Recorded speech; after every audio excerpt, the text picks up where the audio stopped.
4th, wire to wire. What were you thinking out there? Yeah, I was thinking I probably would be finding myself in the lead, so I had to keep it something that was comfortable for me that would still drop a lot of people. So I just got into the groove of 77-second laps, and then I was hoping I could wind it up with a mile to go. I wasn't sure if I'd be fit enough yet, but I'm glad that when I needed to pick it up, I could. Will we ever see a race where Molly Huddle doesn't lead the US 10K from the front? I just think if you're strong, you need to tire people out. Otherwise, there's too many people there at the end. It's a tried and true strategy. If you just do the work, you'll whittle it down. So, I was hoping some of that marathon strength would still be in there, and that I'd be strong enough to do that and 10K by myself. So I felt pretty comfortable at 77. Yeah, ran sub 65 the last one. Yeah, I didn't think I'd have that kind of speed, so I think maybe my last race brought me on. That painful mini 10K kind of got my legs going. So I was surprised by the last lap. I was hoping I could run like a 66, so that was better than I thought.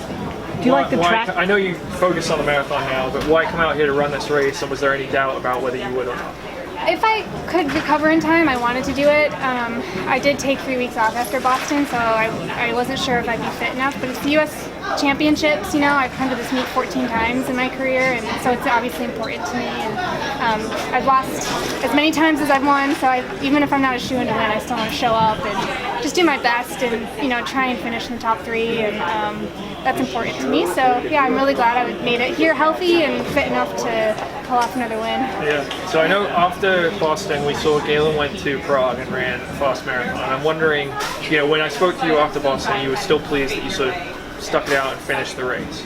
Are you still happy you did that? Do you have any, after seeing what he did you ever think like, man, I could have maybe gone and run something fast somewhere else, or what do you think? I think just for what happened to me, besides the hypothermia, like with my teeth and all, I don't think I could have gotten back into the groove for another race. But I was inspired watching Galen and Kellen Taylor also come back, so I kind of committed to just recovering. I was pretty beat up. Maybe if I hadn't finished, I wouldn't have been so beat up, but I still would have had to have all the tooth surgeries and stuff. So I had my wisdom teeth out too, so I had to take like a week off running. So I just don't think that would have worked out. So fortunately, I don't have hindsight like digging at me like regrets. But it's just a bad one in the books, and on to the next one. And I'm glad I can do some shorter stuff now to kind of freshen my legs up for the next marathon build-up. I think that's a good strategy. We've seen that work on a few athletes now, so that's the plan. Yeah, so just do some like summer road races and a full marathon. Yeah. That's the game plan. Yep. Yeah. But so next year, would you be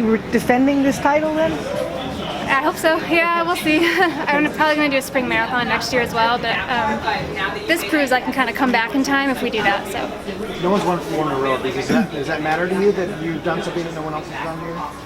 Yeah, that's pretty special. Any win at any USATF championship is special, but especially the track. It's just such a high level of competition, and you have so many talented women on the track, and young women coming up who are really good, like Emily Sisson, who I train with. So anytime I can win is special, and I just take every one. If it's the last one, you never know. So it'd be great to keep it going, but 4 is great. What do you think of having Gwen Jorgensen in track and field now? Yeah, she brings a lot more attention, which is good from outside the running world. I know she got big cheers on the start line, so I think people are intrigued and watching and interested, which is good for everybody. She's hanging in there. She also wants to be a marathoner too. Yeah, yep. And what's next for you? The plan next is to go to Europe and do a 5K in Morocco and a 5K in Houston, and then do 1 or 2 road races, take a little break, and then build up for a fall marathon. What would be a win for you in going over there?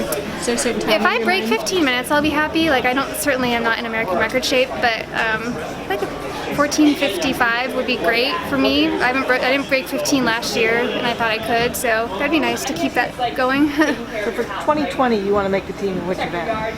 Probably the 10K. Okay. Yeah. Oh, So you're just doing the marathon just as a... Yeah.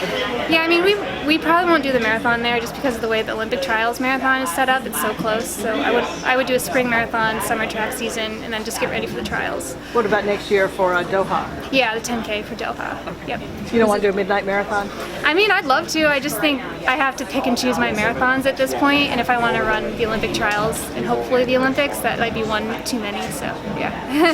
So the Olympic marathon doesn't have an appeal, or I guess what is the decision then not to try to pursue that? No, I wouldn't do the World Champs marathon. I would you do would- the Olympic trials marathon and the Olympic trials. Okay, so Marathon the Olympic Olympics. marathon Yeah. 2020. Then. Yeah, Okay, yeah. That's Oh, I fine. thought you said 10K. Oh no, Doha 10K. Okay, so Yep. Tokyo would be. Tokyo, hopefully marathon. And if I don't make that team, fortunately, I can try again on the tracks the way they set it up. But that would be my #1 goal. So yeah, definitely need more marathon experience. Okay. Thanks. Thanks a lot.